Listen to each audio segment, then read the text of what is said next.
Buenas tardes, bienvenidos todos y vamos con la ayuda del Señor a meditar sobre el misterio de la Navidad, sobre el tiempo litúrgico de Navidad que dentro de una semana, Dios mediante, iniciaremos. Una primera cuestión, aunque sea solo por curiosidad, es la de preguntarnos por qué se celebra la Navidad el 25 de diciembre.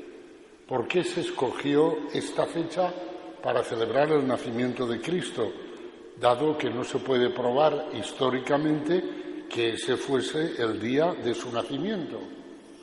Pues sobre esta cuestión hay tres opiniones distintas. Una que se refiere al solsticio de invierno, a la fecha de la fiesta pagana del Sol Invicto, que fue instituida por el emperador Aureliano en el siglo III. Navidad sería como la respuesta cristiana a esa fiesta pagana, como diciendo, el verdadero sol, el sol de justicia que viene de lo alto, es Cristo.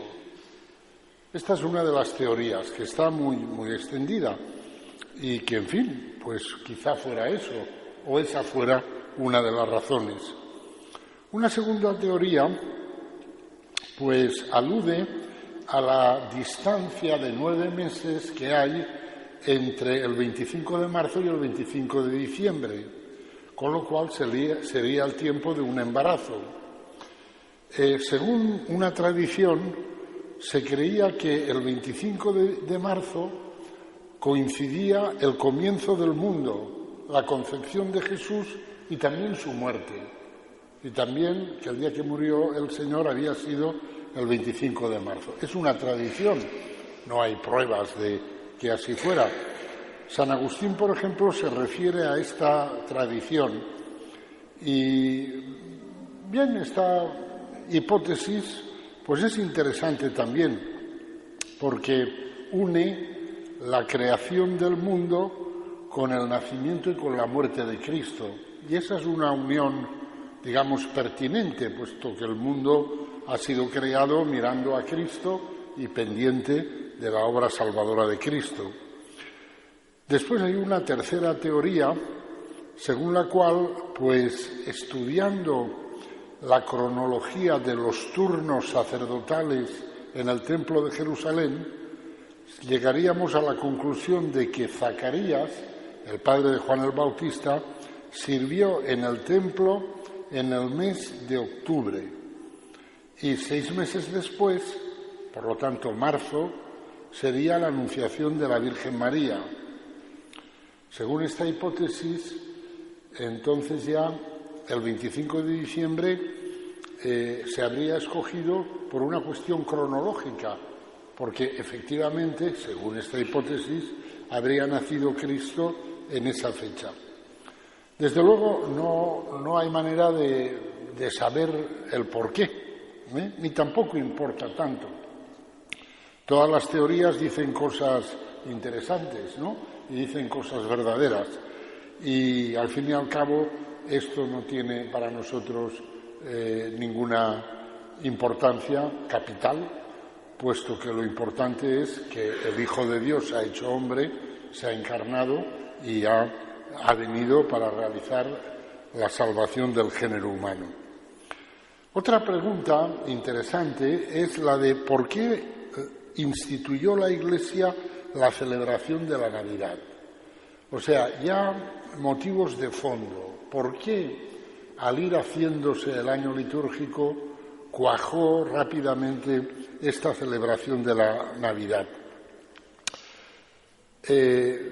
Parece haber surgido como respuesta a la necesidad de afirmar la verdadera fe acerca de Cristo, el Verbo de Dios encarnado, frente a las herejías de los primeros siglos.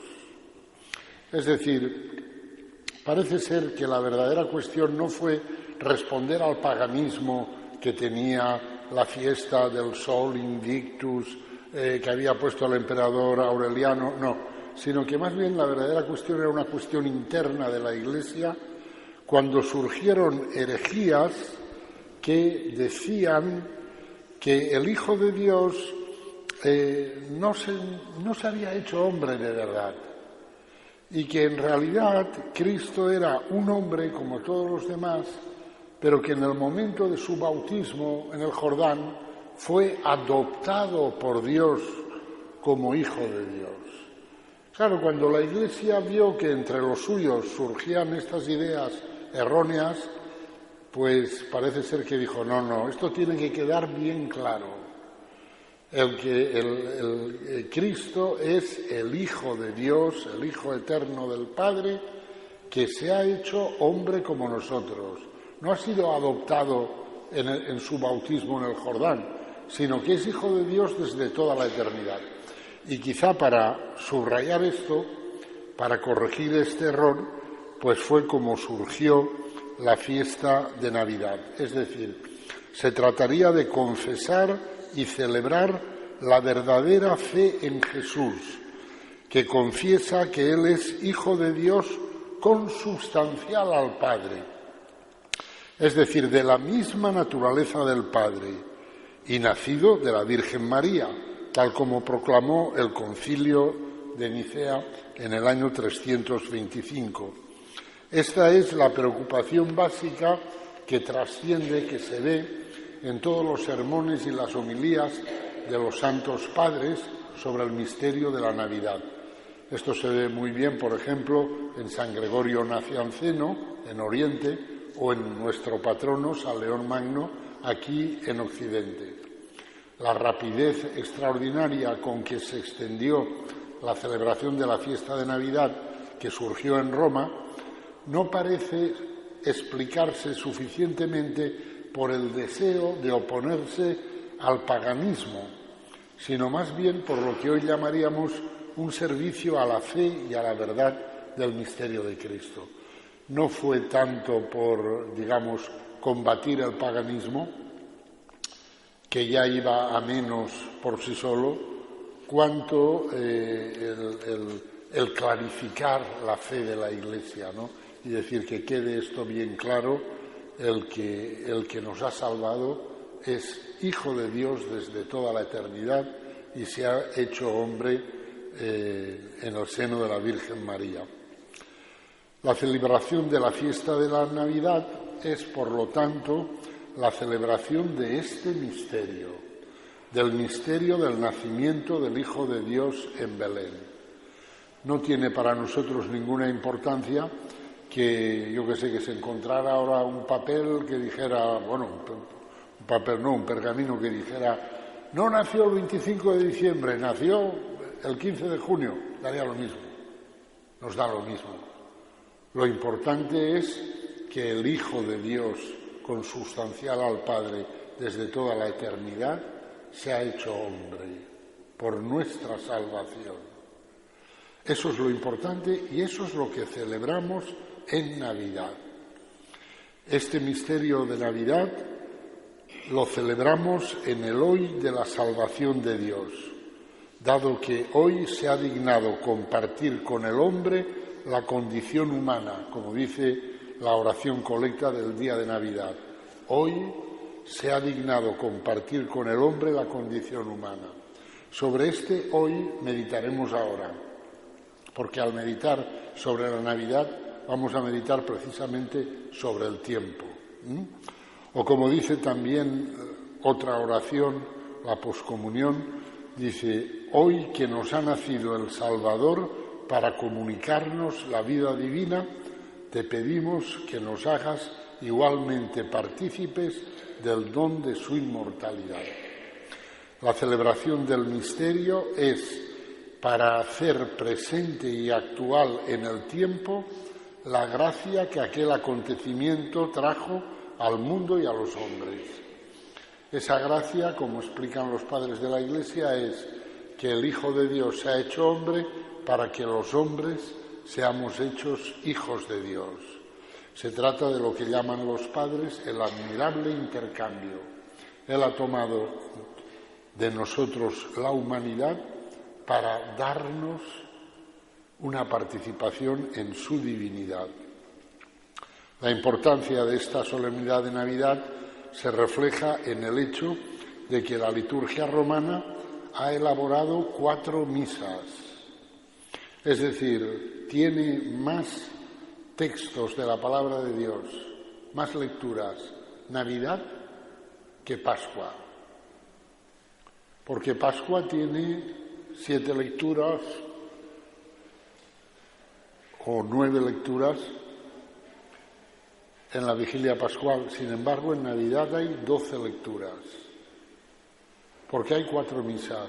La misa de la víspera, la misa de medianoche, que es la misa del gallo, la misa de la aurora, que se celebra a las 7 de la mañana. No es obligatorio celebrarla, gracias a Dios, ¿no? Pero es decir, y la misa del día.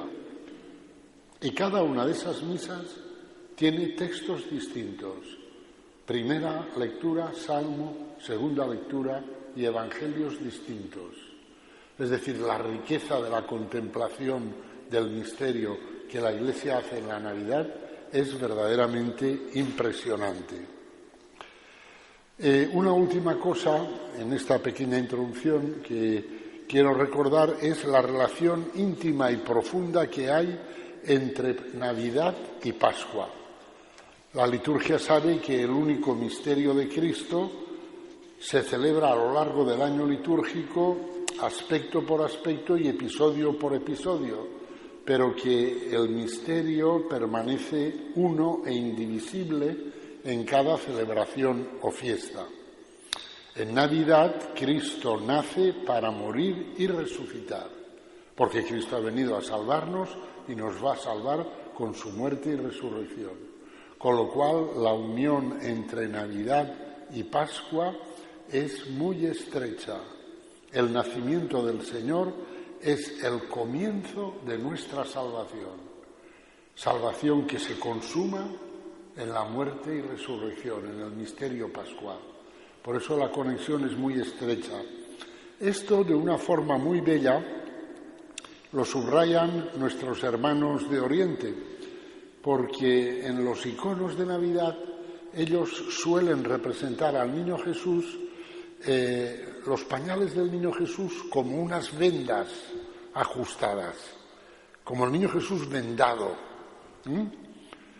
¿Sabéis por qué? Porque así estaba el cuerpo de Cristo yaciendo en el sepulcro. Es decir, las vendas del nacimiento preanuncian, son como una profecía de las vendas con las que vendarán el cuerpo de Cristo y lo depositarán en el sepulcro, para expresar esta conexión profunda entre Navidad y Pascua. Bien, dicho todo esto a modo de introducción, meditemos ahora sobre el misterio de la Navidad, que lo hemos anunciado con esa frase del Evangelio según San Lucas, que dicen los ángeles: hoy nos ha nacido un Salvador, el Mesías, el Señor, y que repetimos como estribillo en el Salmo responsorial. Bien, veis que ahí dice hoy. Claro, decimos hoy, en el año 2014, y lo hemos dicho desde que nació Cristo hasta hoy, todos los años. Vamos a reflexionar sobre la concepción cristiana del tiempo. ¿Por qué decimos hoy? Si estamos hablando de un acontecimiento que ocurrió aproximadamente hace 2000 años, o 2010, o 12 o 14 años. Mirad, si el Eterno ha entrado en la historia, que es lo que los cristianos confesamos en Navidad, eso significa que para nosotros el tiempo y la eternidad poseen una relación especial. No son dos magnitudes extrañas la una a la otra, sino de algún modo incluidas la una en la otra. Todos los pueblos, todas las religiones, menos los cristianos, han pensado siempre: la eternidad es cosa de Dios, el tiempo es cosa de los hombres. El cristianismo anuncia algo sorprendente, y es que aquel que es el Eterno se mete en la historia humana. Claro, esto es nuevo, porque entonces hay un punto de encuentro entre la eternidad y el tiempo. Ese punto de encuentro es Cristo, Dios hecho hombre. El Apocalipsis llama a Jesucristo Alfa y Omega, el primero y el último. Como Dios que es, Jesucristo es el que era, el que viene. Con estas expresiones Jesucristo se identifica con Dios, pero identificándose al mismo tiempo con una existencia histórica concreta vivida desde la concepción hasta la muerte. De hecho, el mismo Cristo en el Apocalipsis afirma: estuve muerto, pero ahora estoy vivo por los siglos de los siglos, y tengo las llaves de la muerte y del Hades, es decir, del reino de los muertos. Con lo cual tenemos que aquel que es el primero y el último, aquel que es el Eterno, se ha metido en el tiempo como uno de nosotros hasta el punto de morir y de poder decir: estuve muerto, pero ahora estoy vivo por los siglos de los siglos, porque ha resucitado. La concepción cristiana del tiempo, por lo tanto, es distinta de la concepción que tienen los judíos. Los judíos tienen una concepción lineal del tiempo.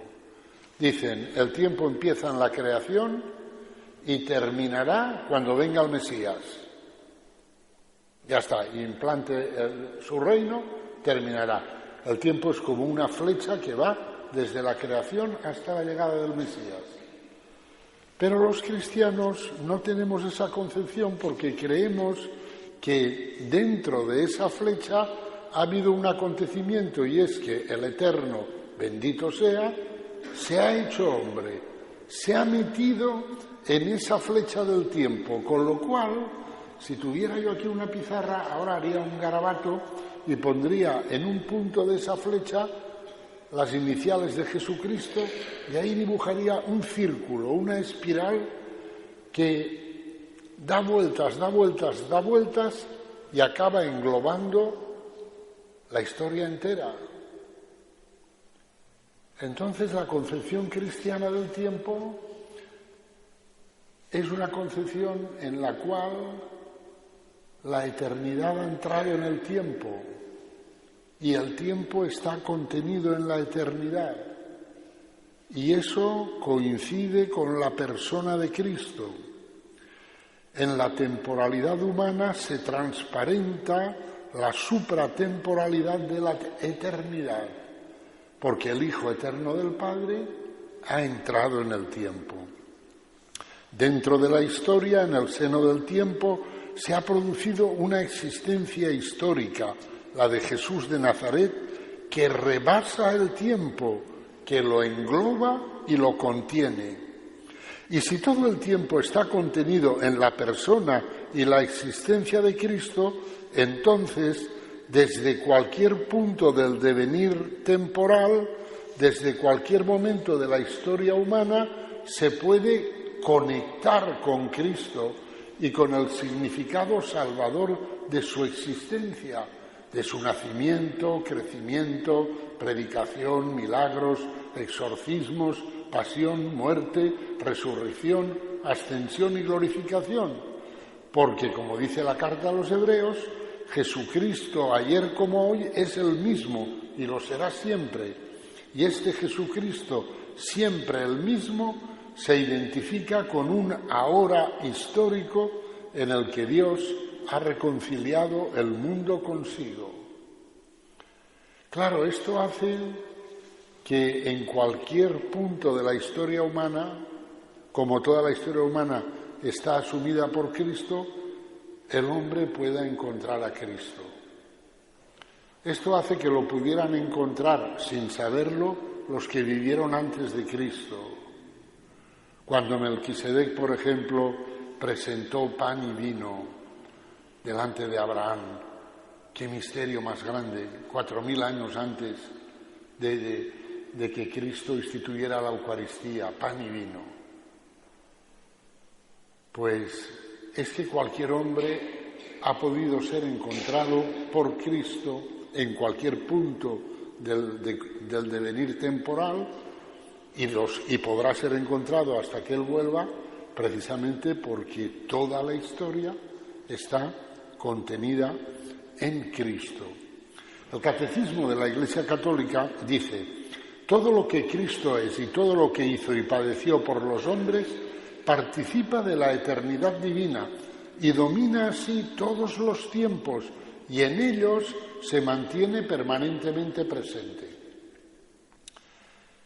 Si Cristo no fuera el eterno, pues entonces sería un hombre como todos los demás, que habría vivido, en su caso, 33 años, punto pelota. O has vivido en esos años y te has tropezado con él, o ya no lo puedes encontrar.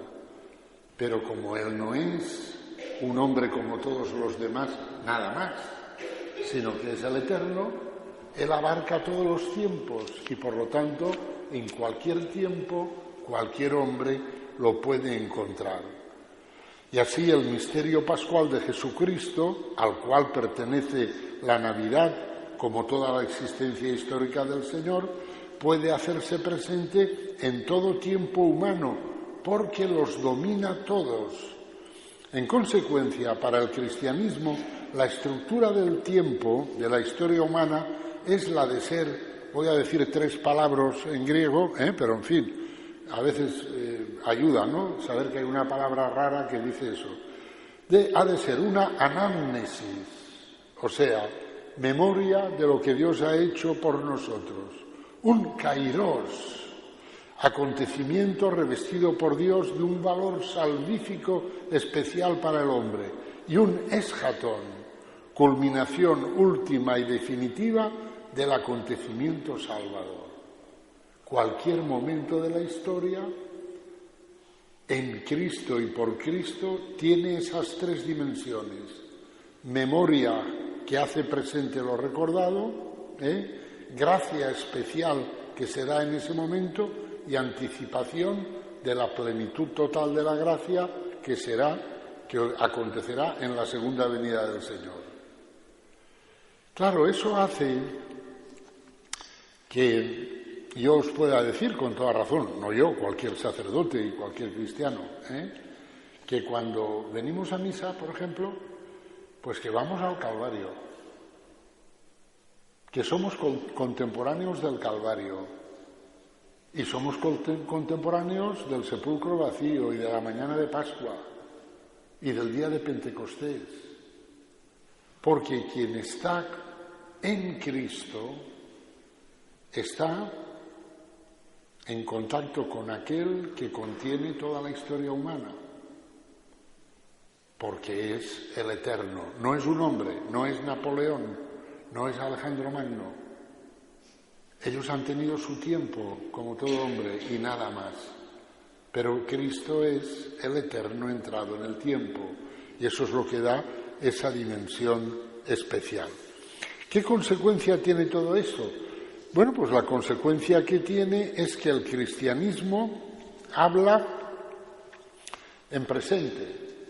El tiempo verbal propio del cristianismo es el presente, no es el pasado, ni es el futuro, es el presente. Es decir, por eso Cristo, si os fijáis, nos dijo: decid, danos hoy nuestro pan de cada día. Y en el Nuevo Testamento se habla constantemente en presente. Hoy nos ha nacido el Salvador.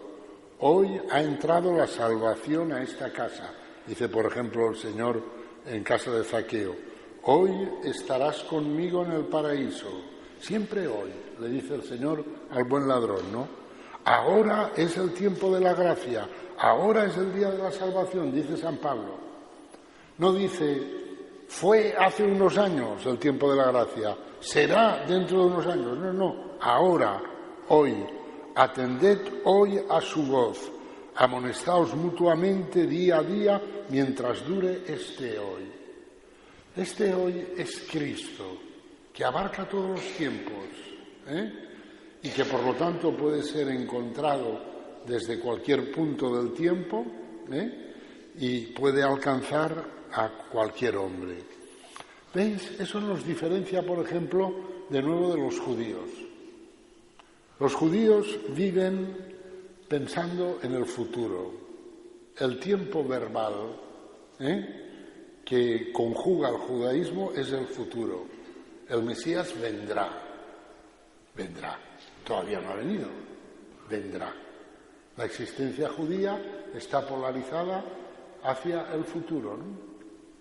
Cada viernes en la liturgia doméstica del judaísmo de la entrada en el Shabbat, el viernes por la tarde, yo la he celebrado, esa liturgia, he participado en ella, que se realiza en las casas, pues llega un momento en que el padre de familia manda abrir la puerta por si viene el Mesías.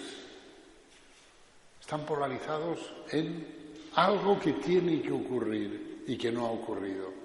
Viven polarizados en el futuro. En cambio, en las religiones naturales, en el hinduismo, en las religiones de los pueblos primitivos, en China, en toda esa religiosidad, viven polarizados en el pasado.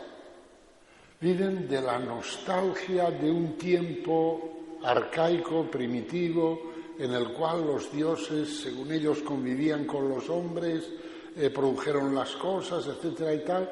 Viven mirando hacia atrás, con la nostalgia de los orígenes.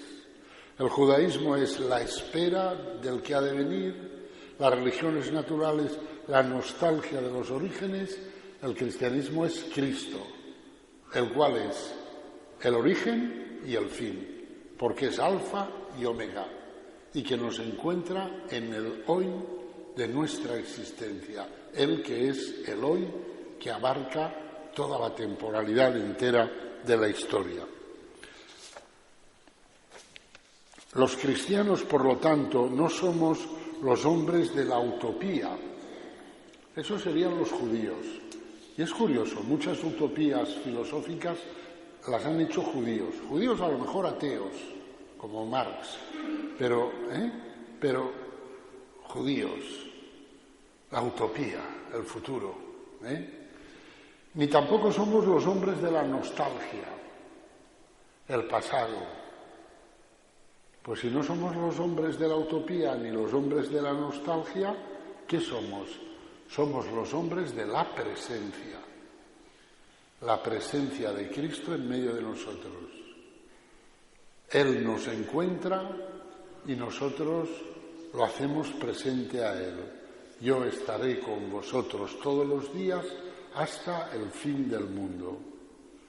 Y su presencia puede otorgar un sentido salvador, un significado salvador a cualquier acontecimiento de la historia humana, incluso a los acontecimientos terriblemente negativos.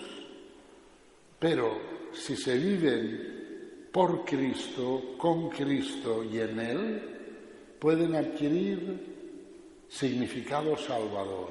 Ejemplo, Auschwitz. Ahí tenéis a San Maximiliano Kolbe, ahí tenéis a Santa Teresa Benedicta de la Cruz, y ahí tenemos a tantos y tantos creyentes, anónimos desconocidos, que en aquel infierno provocado por el pecado, pero lo supieron vivir dándole un significado salvador, porque lo vivieron unidos a Cristo. Cuando San Maximiliano Kolbe estaba en el búnker del hambre, siempre que condenaban a algunos al búnker del hambre, pues los metían allí en esos búnkeres, yo los he visto, y la gente evitaba pasar por allí cerca porque se oían los lamentos, los chillidos, las quejas de los que se estaban allí muriendo de hambre, hasta que metieron a San Maximiliano Kolbe con otros. Y esos días se oían cánticos a la Virgen, cánticos de alabanza a Dios, plegarias. El infierno se convierte en cielo cuando hay un hombre que lo vive por Cristo, con Él y en Él, unido a Él. Y este es el sentido profundo del hoy de Cristo. Como hoy nos ha nacido un Salvador y ese hoy es hoy en el 2014, pase lo que pase el 2014, se desplome el rublo, yo que sé, nos conquiste el Estado Islámico, lo que sea, tal cual, lo podemos vivir con un sentido salvador, porque Cristo está presente entre nosotros, porque el hoy de Cristo abarca el hoy entero de la historia y también el hoy de hoy, del año 2014. El misterio de Navidad nos exhorta, por lo tanto, a no vivir en la nostalgia del retorno a un pasado remoto, ni en la espera de un futuro que todavía no existe, sino a vivir completamente centrados en el presente, en el día a día que podemos y debemos vivir como participación en la hora de Cristo, que es la hora de la salvación del mundo. Pues el mundo nuevo que esperamos no lo tenemos que construir nosotros, sino que es Dios quien lo construye y quien nos lo regala. Como dice el Apocalipsis, la Jerusalén celeste baja del cielo. No la hacemos nosotros, no la hacemos nosotros. La hace Dios, es un regalo de Dios. Baja a nosotros. A nosotros lo único que nos toca es acogerla según las modalidades que Dios nos vaya indicando. Y eso se puede hacer siempre. Por lo tanto, ¿veis? Este primer punto de meditación nos hace caer en la cuenta que Navidad no debe de ser el tiempo de mirar hacia atrás, sino de asumir el hoy que me toca vivir, sea el que sea, si estoy enfermo mi enfermedad, si no tengo trabajo mi búsqueda de trabajo, si me voy a casar mi matrimonio, si el hoy, asumirlo y vivirlo unidos a Él, porque Él da sentido salvador a ese hoy. Por lo tanto, para los cristianos, el Belén, los signos navideños, no tienen que ser motivo para la nostalgia, sino para vivir el presente, para mirar el Belén y pensar que tú, Señor, que naciste ahí, quieres nacer ahora en mí, en mi vida. Y si yo adopto las actitudes correctas, las que tú me indicas, las actitudes fundamentalmente la fe, tú naces en mí y tú transfiguras la noche de mi vida como transfiguraste aquella noche, suponemos, fría en Belén, cuando los pastores que dormían al raso pues se vieron envueltos en una gran luz. Eso tú lo quieres hacer hoy, en mi vida, conmigo. Navidad debería de ayudarnos a centrarnos en el hoy. Y deberíamos repetirnos esta frase que diremos en uno de los salmos responsoriales de Navidad como estribillo: hoy nos ha nacido un Salvador, nos nace hoy. En cada Eucaristía nos nace. Un segundo punto que quisiera considerar en esta meditación sobre la Navidad es el que los padres llamaban el admirable intercambio. El Hijo de Dios se hace hombre para que los hombres lleguemos a ser hijos de Dios. Así es como los padres de la Iglesia expresan la esencia de lo que acontece en Navidad. Se trata, como ellos dicen, de un admirable intercambio. ¿Por qué admirable? Porque para Dios es un negocio pésimo. Dios coge nuestra humanidad, por lo tanto, nuestros límites, nuestra posibilidad de estar enfermo, de sufrir, de morir, y a cambio nos da una participación en su divinidad. Para Él es un negocio ruinoso, para nosotros es el gran negocio, claro. el admirable intercambio. Navidad constituye la paradoja de que el Eterno entra en el tiempo, el Dios ilimitado se limita, la palabra del Padre se hace niño pequeño, mudo, acostado en un pesebre en medio de animales que no tienen palabra. Y todo ello, que es una paradoja, la palabra, con mayúscula, rodeada de seres que no tienen palabras, los animales, la mula y el buey. Y todo ello tiene como finalidad el ofrecimiento gratuito de poder participar de la naturaleza divina, tal como explica San Pedro. Así lo expresan las diferentes oraciones de la liturgia navideña. La oración colecta, que precisamente la redactó nuestro patrono, San León Magno, dice: «Oh Dios, que de modo admirable has creado al hombre a tu imagen y semejanza, y de un modo más admirable todavía elevaste su condición por Jesucristo. Concédenos compartir la vida divina de aquel que hoy se ha dignado compartir con el hombre la condición humana». ¿Veis?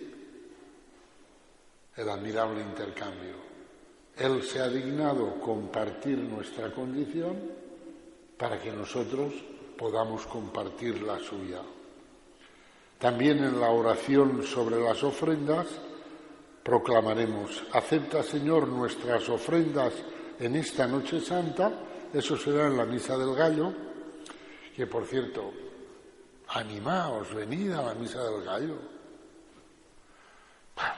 Lo normal es que haga frío, que tal, que seamos poca gente, pero vamos, esto del braserito y la televisión y que no nos saquen de ahí ni con grúa, pues hombre, tampoco, parece que falta de vigor. Tendrán que venir los del Estado Islámico para ver si espabilamos, porque vaya un eso que encontraremos, ¿no? Ya es la segunda vez que hablo del Estado Islámico, porque tengo en el corazón a los cristianos de Irak y de Siria, que están siendo machacados por los musulmanes del Estado Islámico, que marcan sus casas con la letra árabe Nun, de Nazareno, la N, y no les queda más remedio que o hacerse musulmanes o morir o emigrar. Y están en el Kurdistán iraquí, donde relativamente parece que están seguros, y ahora les queremos enviar unos contenedores. Cada contenedor es una vivienda. Y eso, o sea que si sois generosos, pues les podremos dar una ayuda, porque no hay derecho a eso, ¿no? Y ellos quieren permanecer en su tierra, ¿no? Y que es la tierra de Abraham, nuestro padre en la fe, y en la que hay cristianos desde el inicio del cristianismo. Y ahora eso es tremendo, ¿no? Ahora, que digo que yo cuando veo la blandenguería esta nuestra de, pues el braserito y es que hacía frío y tal, venga, pues vale, todo light, todo soft, todo, pues, en fin, no sé si eso augura algo bueno, ¿no? Un poquitín más de reciedumbre no estaría mal, Y además hay bufandas y abrigos y objetos de esos raros, ¿no? Que uno se puede poner. De todas maneras, no es obligatorio venir a la Misa del Gallo, Eso que quede también claro. Bien, el prefacio tercero de Navidad habla de este admirable intercambio proclamando: por él hoy resplandece ante el mundo el maravilloso intercambio que nos salva, pues al revestirse tu Hijo de nuestra frágil condición, no sólo confiere dignidad eterna a la naturaleza, sino que por esta unión admirable nos hace a nosotros eternos. ¿Veis? De nuevo la misma idea. Y de nuevo, la palabra hoy. Hoy resplandece el admirable intercambio. Todo lo cual significa que el cristianismo, si lo pensamos bien, no es humano, es divino. Porque claro, estas cosas no son humanas, rebasan con mucho las posibilidades del hombre. Es divino, es un don, una realidad que viene a nosotros de fuera de nosotros, que llega a nosotros como un regalo de Dios y no como el fruto de una conquista de nuestra libertad y de nuestro trabajo. Nosotros, con mucho esfuerzo y mucho trabajo, podemos desarrollar un humanismo más o menos conseguido, pero lo que nunca podremos es llegar a participar de la naturaleza divina, a ser dioses por participación, como dicen los padres de la Iglesia. Entonces, en el cristianismo se trata de eso. Se trata de llegar a ser dioses por participación, porque eso es lo que nos ofrece Cristo. No un humanismo. Algunos reducen el alcance del cristianismo, ¿no? Se creen que se trata de ser buenas personas. A mí me vienen ganas de decirles, irás al cielo de las buenas personas, que es aburridísimo. Ahora allí, todas las buenas personas jugando al dominó. El cristianismo no es solo ser buenas personas, es muchísimo más. Es algo terrible, terrible por lo bello que es, por lo precioso que es, por lo inaudito que es. Es la participación en la naturaleza divina, es el don que nos trae Cristo, ¿comprendéis? Entonces, claro, eso es algo, por supuesto, que supera las posibilidades del hombre, lo mire uno como lo mire. Y esta es la gran novedad que se anuncia en el nacimiento virginal de Cristo. El nacimiento virginal de Cristo significa que Él no es fruto de la unión de un hombre y de una mujer. Si fuera fruto de la unión de un hombre y una mujer, sería un hombre como todos los demás. Pero no, Él es una pura gracia, un don del cielo, que es acogido por la humanidad en el seno virginal de María. Y María lo da a luz, como dice la fe de la Iglesia, sin dolor ni desgarramiento, en un parto virginal, porque María es virgen antes del parto, en el parto y después del parto. Y eso significa, ese parto excepcional, significa que con la llegada de ese niño se rompe la cadena de los nacimientos humanos que están intrínsecamente vinculados al dolor y a la muerte, porque esa vinculación es fruto del pecado. El Señor le dijo a Eva después de haber pecado, parirás con dolor, tanto serán tus dolores como tus embarazos. Luego eso es consecuencia del pecado. Y precisamente la Virgen pare sin dolor para proclamar con ese hecho que esa cadena de esclavitud al pecado se rompe en ese niño. A partir de ese niño y uniéndose a ese niño, se podrá salir de los dinamismos que ha establecido el pecado, que son dinamismos siempre de sufrimiento y de muerte. Por eso tiene su importancia el nacimiento virginal del Hijo de Dios. Y precisamente los dolores del parto, en cierto modo, preanuncian el abocamiento de esa criatura que está naciendo a la muerte.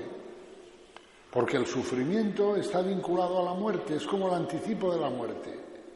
Claro, cuando llega Cristo, que nos va a librar de la muerte, pues en el hecho de que su parto sea virginal, se muestra que esa ley introducida por el pecado va a ser rota por esa criatura que nace. El parto virginal de María, exento de dolor, anuncia un mundo nuevo. Anuncia, para decirlo en la terminología de los padres de la Iglesia, un nuevo eón, una nueva etapa de la historia de la salvación que se inicia. Es la etapa en la que la muerte ya no va a tener la última palabra, porque va a ser vencida precisamente por ese niño que yace en el pesebre y que es en realidad un puro viviente con mayúscula, en el cual no hay la más mínima sombra de la nada. Estamos ante algo verdaderamente nuevo, ante una vida que supera las leyes de nuestra vida terrena. Estamos ante la vida misma de Dios, que ha venido a nosotros y se nos hace accesible a través de este niño. De hecho, este niño, cuando sea mayor, dirá: yo soy la vida, yo soy el camino y la verdad y la vida. Y San Juan escribe esas 3 palabras con mayúscula. Él es la vida. En Él no hay nada de nada, valga la redundancia. No hay ninguna contaminación con el no ser, porque Él es el viviente con mayúscula. En segundo lugar, o sea que Navidad es eclosión de la vida con mayúscula, y ahora añado Navidad es eclosión del amor, también con mayúscula, porque esta eclosión de la vida con mayúscula que viene a nosotros ha sido provocada por el hecho de que Dios es amor con mayúscula. Por debajo del acontecimiento de la Navidad está lo que los padres llamaban el eros divino. Eros, la palabra griega con la que normalmente se dice amor y que significa deseo, ¿no?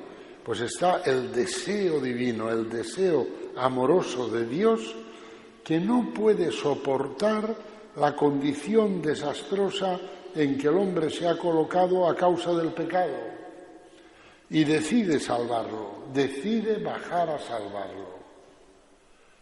Dios es tan bueno que cuando ve el desastre que han hecho Adán y Eva, pues en vez de cumplir a rajatabla lo que Él les había dicho, no comáis que si no moriréis, pues enseguida hable el plazo de la misericordia, ¿no?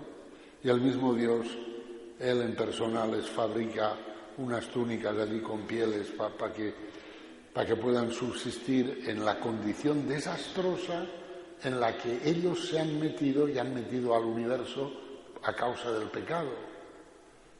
Y entonces, pues, ese eros divino, ese amor de Dios, pues concibe la encarnación y la redención, para que el hombre pueda volver a estar en el paraíso. Navidad acontece porque Él, Dios, ha venido saltando por los montes, brincando por las colinas, tal como dice el Cantar de los Cantares, como el esposo enamorado que va al encuentro de su esposa, para el cual no hay obstáculo que no pueda superar el deseo ardiente de su amor. Detrás de Navidad, queridos hermanos, está todo el Cantar de los Cantares. Esa descripción del esposo, del amado, que va brincando, saltando por las colinas inmensas que separan la eternidad del tiempo, pero Él las ha saltado todas para venir a nosotros. El deseo imposible para el hombre es el de besar a Dios. Si tú fueras mi hermano, te podría besar al encontrarte en la plaza, leemos en el Cantar de los Cantares, ¿no? Pues ese deseo que lleva al hombre en lo más profundo de sí mismo, pues es el que Dios dice: lo voy a hacer posible. Tú ciertamente no me puedes besar a mí porque yo soy el eterno y tú vives en el tiempo, pero yo lo voy a hacer posible. Yo voy a entrar en el tiempo y así haré posible que una pecadora, una prostituta, me bese los pies, arrepentida. y los bañe con sus lágrimas, porque yo os amo y quiero ser alcanzado por vosotros. Este es el aspecto que hay por debajo de la Navidad, todo el cantar de los cantares, todo lo que podríamos llamar la erótica divina, el deseo de Dios de encontrar al hombre. Navidad es esa buena noticia de que el inaccesible, el eterno, se hace tan accesible como un niño recién nacido al que puedo besar y lavar y ayudar a crecer. Y eso es muy bonito, lo puedo amar y puedo cuidar de Dios como se cuida de un niño, porque Dios se hace niño. Y en tercer lugar, también hay que decir, en el fondo es lo mismo que acabamos de decir, que Navidad tiene un carácter nupcial.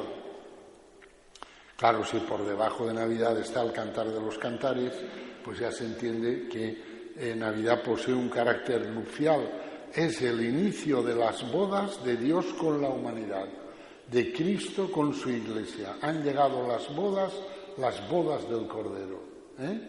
Y esas bodas se inician en Navidad. Bodas que nacen del deseo que Dios tiene del hombre. Este deseo ya se manifestó en el paraíso, cuando Dios le preguntó: Adán, ¿dónde estás? Cuando Adán se escondió después de haber pecado. Adán, ¿dónde estás? Porque Dios tiene sed del hombre. Este es un gran misterio, Porque ¿qué es el hombre para que te acuerdes de él?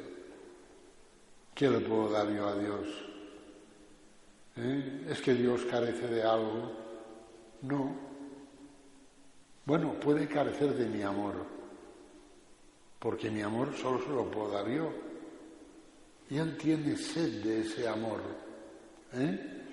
Y eso le hace salvar todos los obstáculos, ¿no? Ese amor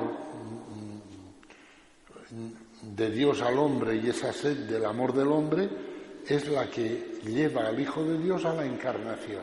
En el Te Deum, que es un himno litúrgico de acción de gracias, decimos: Tu ad liberandum suscepturus hominem non ruisti virginis uterum. En latín se dicen grandes cosas, lo que pasa es que son en latín, ¿no? La gente no se entera, pero son grandes cosas, ¿no? Tú no hiciste ascos al útero de la Virgen. No dijiste: no, eso no es para mí. No, tú no hiciste ascos de eso.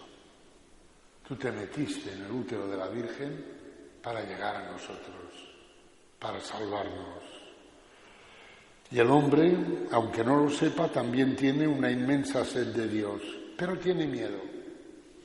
Y entre los miedos que tiene el hombre y el egoísmo, pues el hombre levanta muros de separación entre Dios y él. El Hijo de Dios viene trayendo el amor divino para romper en la cruz esos muros de separación. Y poco antes de morir en la cruz dirá: tengo sed.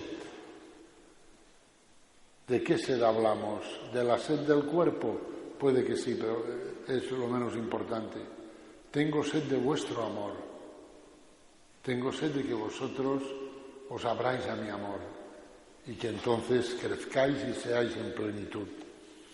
Y finalmente hay un aspecto del misterio de la Navidad. Hemos dicho, Navidad es la vida que viene a nosotros, esa vida viene por el amor que también viene a nosotros, eso posee un carácter nupcial, y ahora añadimos, y tiene un carácter martirial, de martirio.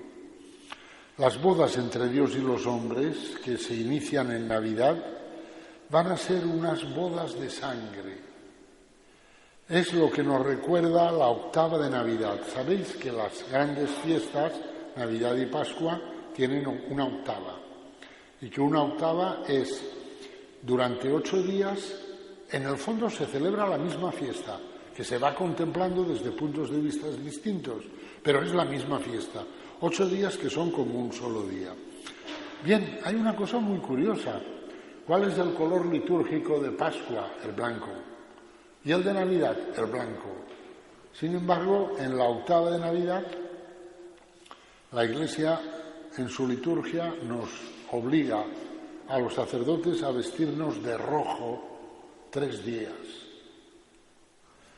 El día 26 de diciembre, San Esteban, el primer mártir. El día 28 de diciembre, Santo Tomás Becket, los santos inocentes. Y después, Santo Tomás Becket, obispo de Canterbury y canciller del Reino de Inglaterra bajo Enrique II, que murió mártir en el año 1170. De los 8 días de la octava, en 3 tenemos que ir de rojo. En 3 celebramos mártires. Esto tiene un significado, nos quiere recordar el carácter martirial del tiempo de Navidad.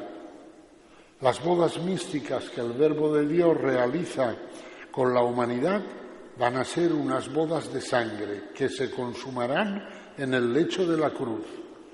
Y parece como si ya se anticipara esta verdad en la celebración del nacimiento de Cristo, sugiriéndonos que la respuesta adecuada a este misterio es el martirio, la entrega de la propia vida por Él. O sea que esta especie de dulzonería de la Navidad, vamos a ver, no nos confundamos, Navidad es un misterio muy fuerte, es un misterio de vida, de amor y es un misterio de martirio. Es un misterio de sangre. Hay mucha sangre, la de los niños inocentes. Nada más nacer el Señor. ¿Qué te parece? Y después la Iglesia celebra al primer mártir, San Esteban, y después celebra a otro mártir, en este caso un mártir inglés, Santo Tomás Becket. Entonces, eso nos está diciendo, pues lo que decía San Agustín en un sermón suyo, hablando de los mártires. ¿Y sabéis qué decía de ellos? Decía, los mártires han devuelto lo que se había desembolsado a su favor, cumpliendo lo que dice San Juan. Como Cristo dio su vida por nosotros, también nosotros debemos dar nuestra vida por los hermanos. Y leemos en otro lugar de la Escritura, si te sientas a comer a una mesa bien abastecida, repara con atención lo que te ponen delante, porque luego tendrás que preparar tú algo semejante. Los mártires se dieron cuenta de lo que comían y bebían y por esto quisieron corresponder con un don semejante. Esta es la idea de San Agustín. Dice, tú te sientas a una mesa, la de la Eucaristía, ¿qué comes ahí? Un cuerpo separado de una sangre, ¿no? Un misterio de muerte, de una vida entregada por ti. Pues prepara eso, prepara la entrega de tu vida, porque amor con amor se paga. Y la respuesta digna de un don tan grande es la entrega de tu propia vida. Y dice San Agustín, esto es lo que hicieron los mártires.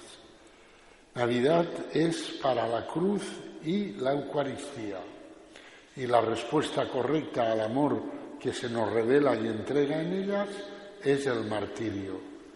Por eso el tiempo luminoso y gozoso de la Navidad se viste de rojo también. Y por eso en Navidad está muy bien que nos acordemos de nuestros hermanos que están siendo perseguidos, que están siendo martirizados y que vayamos en su ayuda. Que el Señor nos lo conceda. En el nombre del Padre, y del Hijo, y del Espíritu Santo.